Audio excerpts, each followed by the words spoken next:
You open your eyes at 6:15 a.m. on a Thursday. Your smartphone screen glows brightly on the nightstand, displaying 3 unread emails from your department director. Your heart rate accelerates instantly before you even pull back the blanket. Your breathing becomes shallow. You immediately begin calculating how to respond to these messages while walking to the bathroom. Modern professionals spend approximately 90,000 hours of their lives engaging in corporate labor, dedicating a massive portion of their conscious human existence to a desk. Most ambitious individuals tie their entire psychological stability to their job title, treating quarterly performance reviews and casual office comments as measures of their absolute human value. We accept this chronic anxiety as the standard price for professional survival. Let us look at the clinical data regarding this extreme psychological investment. In 1981, psychological researcher Christina Maslach developed the Maslach Burnout Inventory at the University of California. She spent years interviewing human services workers, air traffic controllers, and corporate executives to understand occupational stress. She identified emotional exhaustion as the primary driver of systemic burnout. The subjects in her study completely merged their personal identities with their professional outputs. Their biological systems remained in a constant state of threat detection. They took every critical email personally and spent their evenings ruminating over minor conversations that occurred near the office break room. The physical results of this attachment were measurable and severe. Researchers at University College London conducted the Whitehall 2 study starting in 1985,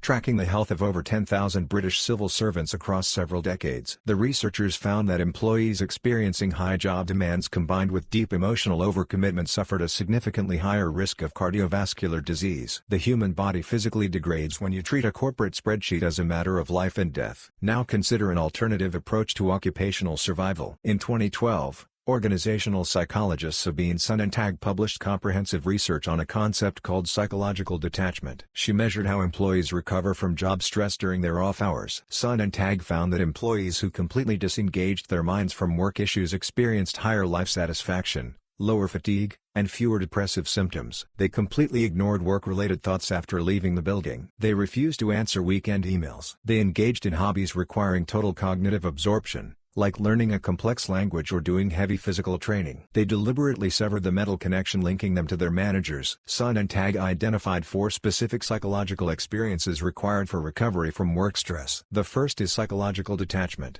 meaning completely refraining from job-related activities during non-work time. The second is relaxation, involving low-activation activities like walking or stretching. The third is mastery, which requires engaging in challenging off-job activities that provide learning opportunities. The fourth is control, granting the individual complete autonomy over their leisure schedule. Modern corporate culture systematically destroys all 4 of these recovery elements by demanding constant digital availability. Some of you might ask how a person can maintain a successful career without caring deeply about the outcomes. We must examine the biological reality of emotional labor to answer that question. When you invest your soul into a corporate project, you give your employer free access to your endocrine system. Your manager can trigger a cortisol spike just by changing the tone of their voice during a Tuesday morning meeting. Let us examine the specific neurobiology of this corporate anxiety. When you receive a hostile email from your supervisor, your visual cortex processes the text and sends an immediate signal to your amygdala. The amygdala functions as the threat detection center of the brain. It instantly overrides your rational prefrontal cortex. Your hypothalamus activates the sympathetic nervous system, prompting your adrenal glands to release epinephrine and cortisol directly into your bloodstream. This biological cascade evolved to help early humans survive encounters with dangerous predators on the African savanna 300,000 years ago. Your body physically prepares to sprint away from danger or engage in mortal combat. You sit perfectly frozen in an ergonomic mesh chair while your cardiovascular system absorbs the severe impact of these toxic stress hormones. Chronic exposure to high cortisol levels leads to a clinical condition researchers call allostatic load. This condition causes severe damage to your internal organs, degrades your immune system, and shrinks the hippocampus, which permanently impairs your memory. The corporation actively benefits from your biological panic. In the early 20th century, industrial pioneers like Henry Ford restructured the labor environment to maximize both production and mass consumption. Following decades of labor disputes, the United States government passed the Fair Labor Standards Act of 1938, officially establishing the 40-hour workweek and minimum wage requirements. The legal framework changed,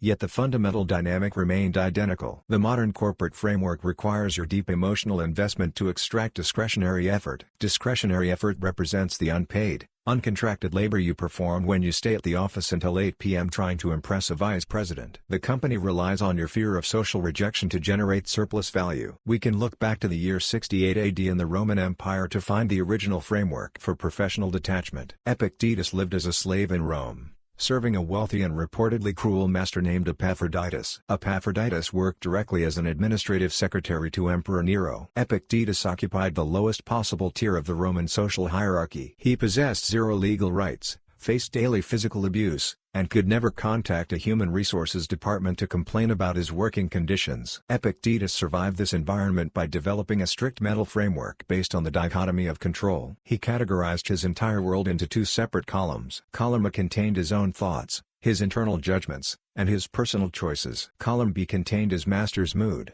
his physical circumstances, and his social reputation. He placed zero emotional value on column B. You can apply this exact psychological mechanism to your modern career. Your manager's aggressive communication style belongs entirely to the external column. The shifting priorities of the executive board belong to the external column. The sudden departmental restructuring belongs to the external column. You possess absolutely zero ability to control any of these factors. When you attempt to manage your supervisor's unpredictable emotions through harder work, you exhaust your cognitive reserves fighting a battle you mathematically cannot win. You must practice clinical detachment to survive. Let us outline what a day looks like when you deploy this strategy. You arrive at the office at 8:55 a.m. You sit at your desk and open your calendar. A senior colleague sends a passive-aggressive message regarding a missed deadline. Previously, your stomach would drop. You would immediately draft a defensive, multi-paragraph response explaining your actions and begging for understanding. Today, you read the text with the objective curiosity of a scientist observing an unpredictable chemical reaction. You recognize their frustration as a product of their own poor time management and emotional dysregulation. You type a concise,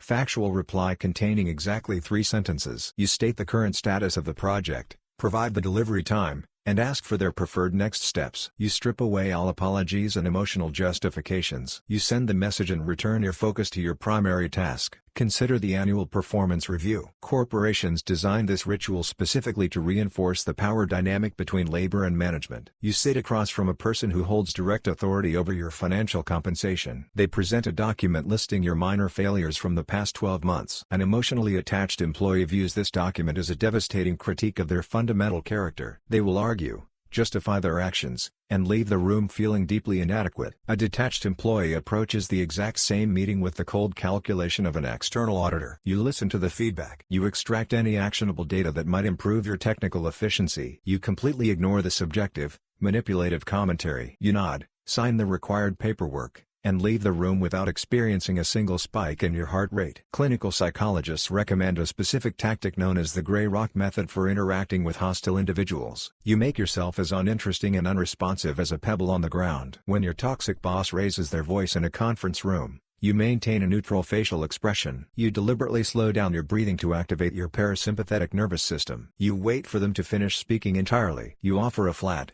monotonous acknowledgement. Toxic managers actively crave emotional friction. They want to see your anxiety because your fear validates their authority within the hierarchy. When you deny them that emotional reaction, they quickly lose interest and seek out an easier target. We must acknowledge the fundamental nature of the employer-employee relationship. A corporation functions as a legal entity designed to generate revenue for shareholders. It does not exist to provide you with a sense of purpose. It cannot love you back. When you tie your identity to a company, you place your self-worth in the hands of an algorithm that will eliminate your position the moment the quarterly earnings report requires a budget reduction. In January 2024, massive technology companies laid off tens of thousands of highly dedicated employees. Many of these individuals worked weekends for years, sacrificing their physical health for stock options and performance ratings. The executives signed the severance packages without a moment of hesitation. You must heavily diversify your identity. You need a rich, complex life outside of that commercial building. You cultivate relationships with people who do not know or care about your job title. You engage in physical activities that connect you to your own body. You read historical nonfiction to contextualize your temporary existence on this planet. You view your employment simply as an economic transaction that funds your actual life. You provide a specific set of skills for 40 hours a week, and the company provides a specific amount of currency. The transaction ends there. You log off your computer at exactly 5 p.m.